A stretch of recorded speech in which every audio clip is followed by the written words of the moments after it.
दोस्तों, मेरा नाम है झिलमिल और आज का हमारा बर्निंग इशू का टॉपिक है India Japan foreign minister strategic dialogue. हाल ही में यहाँ पे मिनिस्ट्रियल लेवल पे एक 2+2 डायलॉग हुआ था इंडिया और जापान के बीच में इस क्रूशियल टाइम पे, जहाँ पे आप देख सकते हो कि एक तरफ हम लोग कोविड से जूझ रहे हैं, दूसरी तरफ चाइना के साथ हमारा स्टैंड ऑफ चल रहा है। इस टाइम पे एक सपोर्टिंग हैंड मिला है हमको जापान की तरफ से। तो इस डायलॉग में किस किस कौन से पॉइंट्स उठाए गए थे और इंडिया और जापान के साथ हमारे क्या क्या और टर्म्स हुए हैं, वो हम लोग इस वीडियो में डिटेल में डिस्कस करेंगे। So let's start. सबसे पहले न्यूज़ में देखते हैं कि India and Japan recently held 13 India Japan foreign minister strategic dialogue in which inter alia both countries agreed to sign a memorandum of cooperation. यहाँ पे आपको स्टेटमेंट बेस्ड क्वेश्चन आ सकता है कि क्या मेमोरेंडम ऑफ कोऑपरेशन साइन किया गया था या मेमोरेंडम ऑफ अंडरस्टैंडिंग यानी MOU साइन किया गया था। तो यहाँ पे आपको गुमराह करने की कोशिश करी जा सकती है। तो याद रखिए कि इंडिया और जापान के बीच 13 मिनिस्ट्रियल डायलॉग में मेमोरेंडम ऑफ कोऑपरेशन साइन किया गया था और इसका की थीम था साइबर सिक्योरिटी के ऊपर। साइबर सिक्योरिटी और आर्टिफिशियल इंटेलिजेंस मतलब मशीन मेड थिंग्स के ऊपर इसका की थीम था। ओके तो इसके की पॉइंट्स अब हम डिस्कस करेंगे। सबसे पहला, जैसे कि मैंने बोला कि साइबर सिक्योरिटी के ऊपर बहुत ज़्यादा फोकस किया गया था इस मीटिंग में। साइबर सिक्योरिटी के ऊपर क्यों फोकस किया था? क्योंकि आपको पता है कि दुश्मन देश जो है अभी बहुत ज़्यादा अटैकिंग अग्रेसिव मोड में है। तो यहाँ पे वो लोग हमको साइबर अटैक भी कर सकते हैं। तो इसीलिए हम लोग बहुत वल्नरेबल पोजीशन में आ जाएंगे अगर हम लोग हमारे सहयोगी कंट्री का सपोर्ट नहीं लेंगे। तो इस सिचुएशन में जापान जो है एज अ सपोर्टिंग हैंड आया है और मेमोरेंडम ऑफ कोऑपरेशन हमारे साथ साइन किया है ताकि हम अपनी साइबर सिस्टम को प्रोटेक्ट कर सके और वल्नरेबल ना बना सके। ठीक है जी। It will enhance cooperation in areas of mutual interest, which include capacity building in the areas of cyberspace, protection of critical infrastructure, sharing information on cybersecurity, developing joint mechanism for practical cooperation to mitigation cyber threat, ताकि हम लोग जो आने वाली cyber threats है उसका अच्छे से मुकाबला कर सके। जैसे कि आप लोगों ने देखा कि आए दिनों जो है वो चाइनीज़ या फिर दुश्मन एनिमी देशों से जो है वो मैलवेयर अटैक्स होते हैं, नए नए पता नहीं वायरस वगैरह आए हुए हैं जो लगा के हमारे सिक्योरिटी सिस्टम को वीक करने की कोशिश करी जा रही है। तो इट इज़ वेरी इंपॉर्टेंट क्योंकि आजकल हर चीज़ डिजिटली किया जा रहा है। तो डिजिटल सिस्टम को सिक्योर करके रखने का, साइबर सिक्योरिटी को मेंटेन करके रखने, ये बहुत ज़्यादा इंपॉर्टेंट हो गया है। तो इसीलिए इस मीटिंग का one of the most important points था साइबर सिक्योरिटी। उसके बाद एक और पॉइंट उठाया गया था कोविड-19 के ऊपर। जैसे कि आपको पता है कि हम सब लोग इस वक्त जो है क्रूशियल पीरियड से गुजर रहे हैं कोविड-19 का, जो 6-7 महीने से हम लोग लगातार जो डेथ फैटेलिटीज़ है जो अभी तो बहुत हद तक रिकवर हो चुका है, लेकिन फिर भी यहाँ पे दोनों देशों ने जो है जो ट्रेड टेंशन अराइज हुई है ड्यू टू कोविड-19 उसको कम करने के लिए कोऑपरेशन ऑफ अंडरस्टैंडिंग जो मेमोरेंडम ऑफ कोऑपरेशन जो है वो साइन किया हुआ है। The dialogue emphasized a strong partnership between the two countries in overcoming challenges posed by the COVID-19 pandemic. With COVID-19 and trade tensions between China and the United States and threatening supply chain, Japan has mooted the supply chain resilience initiative as a trilateral approach to trade with India and Australia as the key partners. पहले क्या होता था, हम लोग पूरी तरह से China पे डिपेंडेंट होते थे। अपने कुछ चीज़ें अगर हमको मंगानी होती थी, मैं आपको एक हाइपोथेटिकल एग्जांपल देती हूँ। अगर आपको मोबाइल मंगानी है, मोबाइल का कुछ सामान है वो मंगाना है, तो हम लोग कहीं और ज़्यादा मतलब प्रायोरिटाइज़ नहीं करते थे, हम लोग सिर्फ चाइना पे डिपेंडेंट होते थे। लेकिन अभी चाइना के साथ हमारा बहुत ज़्यादा 36 का आंकड़ा चल रहा है, हमारा चाइना की एग्रेसिव पॉलिसी स्टार्ट हो गई है। तो इसीलिए हमारे जो काउंटर अटैक में हमने भी चाइनीज़ प्रोडक्ट्स जो है वो बैन कर दिए हैं, चाइनीज़ जो ऐप्स है इंक्लूडिंग दैट वो भी बंद कर दिया है। तो इस स्टेट में जापान जो है, जापान ने एक रीसेलियंस जो है सप्लाई चेन रीसेलियंस इनिशिएटिव स्टार्ट किया है, जिसके तहत जापान और ऑस्ट्रेलिया और इंडिया मिलके एक तीनों का ग्रुप बनाएंगे। जापान, ऑस्ट्रेलिया और इंडिया, ये तीनों मिलके जो है ट्रेड एक्सचेंज करेंगे, मतलब इंपोर्ट और एक्सपोर्ट्स करेंगे, और उनको बाहर की कंट्रीज़ के ऊपर डिपेंडेंट होने की ज़रूरत नहीं पड़ेगी।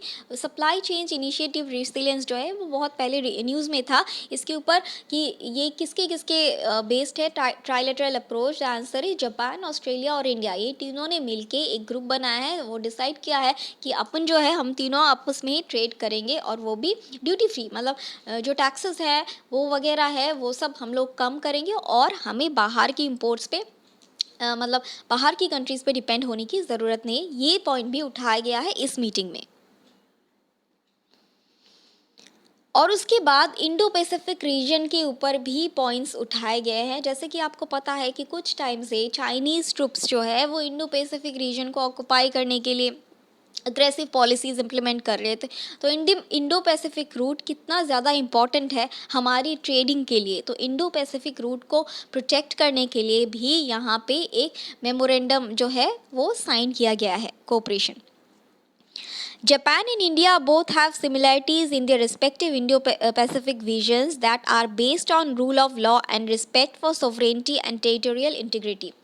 तो यहाँ पे जापान और इंडिया का जो विजन है in respect of the Indo Pacific route वो काफ़ी हद तक सिमिलर है। उनकी पॉलिसीज़ जो है वो काफ़ी हद तक सिमिलर है, ताकि सोवरेनिटी मेंटेन करे compare to that of China, जो कि चाहती है कि सब कुछ ऑक्युपाई करे। उनका साउथ चाइना सी में भी डिस्प्यूट चल रहा है, अभी उनको इंडियन ओशन रीजन में भी मतलब उनको ऑक्युपाई करना है, मतलब सब कुछ चाहिए उनको।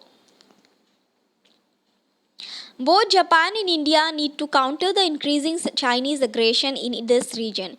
India launched the Indo-Pacific Ocean Initiative at the East Asia Summit in November 2019. इस संदर्भ में इंडिया ने एक ईस्ट इंडिया समिट जो है वो लॉन्च किया था इन नवंबर 2019, जो कि फोकस करता है 7 central pillars conceived around maritime security, maritime ecology, maritime resources, capacity building and resources sharing, disaster risk reduction and management science, technology and academic cooperation and trade connectivity and maritime transport। यहाँ पे east Asia summit के तहत India ने 7 pillars जो है वो रखे हैं, जिसके ऊपर जो है हम लोग एक पूरा कवच बनाएंगे इंडियन ओशन रीजन पे, regard to trade, in regard to maritime security, ताकि कोई भी एक्सटर्नल एग्रेशन उनकी इंडियन ओशन रीजन की सॉवरेनिटी जो है उसको हैम्पर ना कर सके। इसके ऊपर भी इस मीटिंग में पॉइंट्स उठाए गए हैं। उसके बाद abduction of Japanese nationals by North Korea was discussed.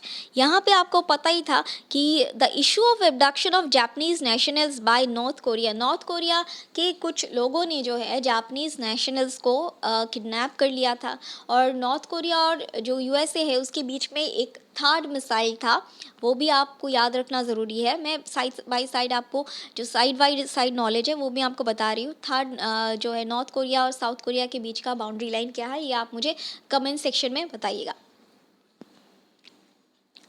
So, this was an issue of abduction of Japanese nationals by North Korea and was also raised, on which India promised to extend support for closure. यहाँ पे जो Japanese nationals को abduct कर लिया गया था bye south Korean people या south Korean extremist में कहूँ, तो इस बारे में भी इंडिया ने बोला कि हम पूरी तरह से सपोर्ट करेंगे ताकि इस मैटर पे हम लोग डीपली पहुँच सके और ये मैटर जो है वो क्लोज हो सके, इन्वेस्टिगेशन क्लोज हो सके। अब हम देखेंगे इंडिया और जापान के बीच में और क्या क्या डेवलपमेंट्स हुई है in the recent past.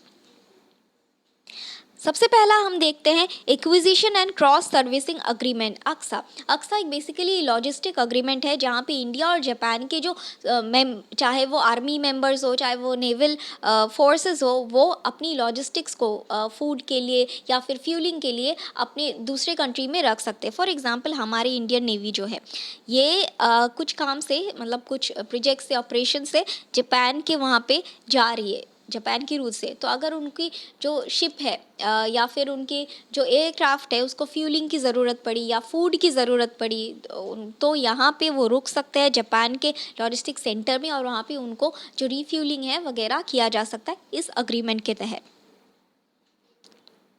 The acquisition and cross servicing agreement, ये हाल ही में करंट अफेयर्स में आया था, जो अराउंड जून में आया था शायद, तो ये अलग सा ही टॉपिक है, तो आप इस पर अलग सा वीडियो बनाना ज़रूरी है। अभी के लिए जान लीजिए कि ये लॉजिस्टिक अग्रीमेंट हुआ था बिटवीन इंडिया एंड जापान, जहाँ पे फ्यूलिंग और फूड के लिए जो है दोनों पार्टीज़ ने डिसाइड किया था कि अगर तुम्हारी पार्टी हमारे पास आएगी तो फ्यूलिंग और फूड अगर हम लोग करेंगे, हम लोग दुश्मनों की तरह ट्रीट नहीं करेंगे, हम लोग अच्छे से मेहमान नवाजी करेंगे, basically like that.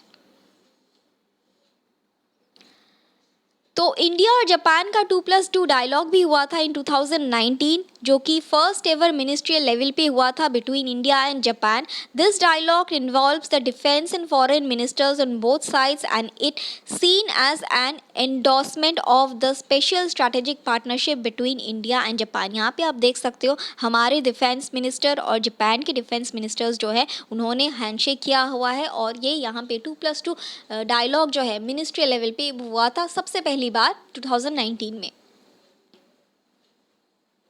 Both countries are also a part of Quadrilateral Security Dialogue QUAD।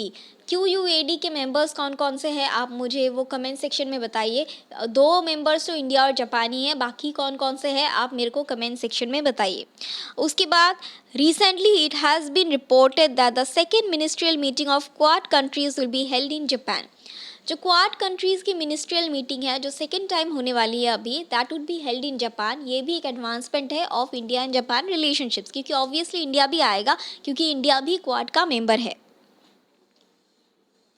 In 2014, India and Japan upgraded their relationship to special strategic and global partnership। देखिए इंडिया की डिफरेंट कंट्रीज़ के साथ जो रिलेशनशिप है उसका different name है। तो Japan के साथ अगर इंडिया का रिलेशनशिप का नाम हम बोले तो it is special strategic and global partnership. USA के साथ अलग है, उसके साथ भी हम लोग डिस्कस करेंगे बाद में। तो 2014 में इंडिया और जापान के जो रिलेशनशिप है उसका एक अपग्रेडेड वर्जन, एक अपग्रेडेड नेम आया था, that was special strategic and global partnership. और इसी के तहत ये सारे मेमोरेंडम्स जो है वो कंडक्ट किए जाते हैं इसी अम्ब्रेला के तहत। The India-Japan Comprehensive Economic Partnership Agreement (CEPA) that came into force in August 2011 covers trade in goods, services, movement of natural persons, investment, intellectual property rights, custom procedures and other trade-related issues। तो यहाँ पे India और Japan के बीच में जो trade relations है that was also established in August 2011 under the India Japan comprehensive economic partnership agreement CEPA. जैसे चाइना का one belt one road initiative है, ठीक उसी तरह से केपा जो है वो एक ट्रेड एग्रीमेंट है उसके मतलब WTO कंट्रीज़ का भी एक फ्री ट्रेड एग्रीमेंट है। तो अग्रीमेंट बहुत सारे बने जाते हैं फ्री ट्रेड एग्रीमेंट। तो इंडिया और जापान ने भी एक फ्री ट्रेड टाइप एग्रीमेंट बनाया था which was known as CEPA. ये नाम याद रखिए, इतना ज़्यादा याद रखने की ज़रूरत नहीं है। तो इंडिया और जापान के बीच में मैरीटाइम एक्सरसाइजेस कौन कौन से हैं? बायलैटरल एक्सरसाइज थे JIMEX, Shinyuu Maitri and Dharma guardian. Both countries also participate in Malabar exercise with the USA।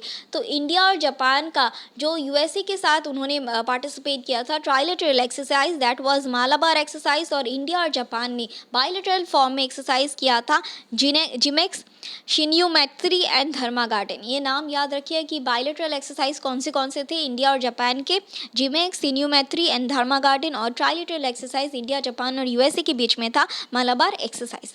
तो ये हमारे वीडियो का एंड। आज के लिए बस इतना ही, कल फिर मिलेंगे कुछ नए लेक्चर्स के साथ। Thank you.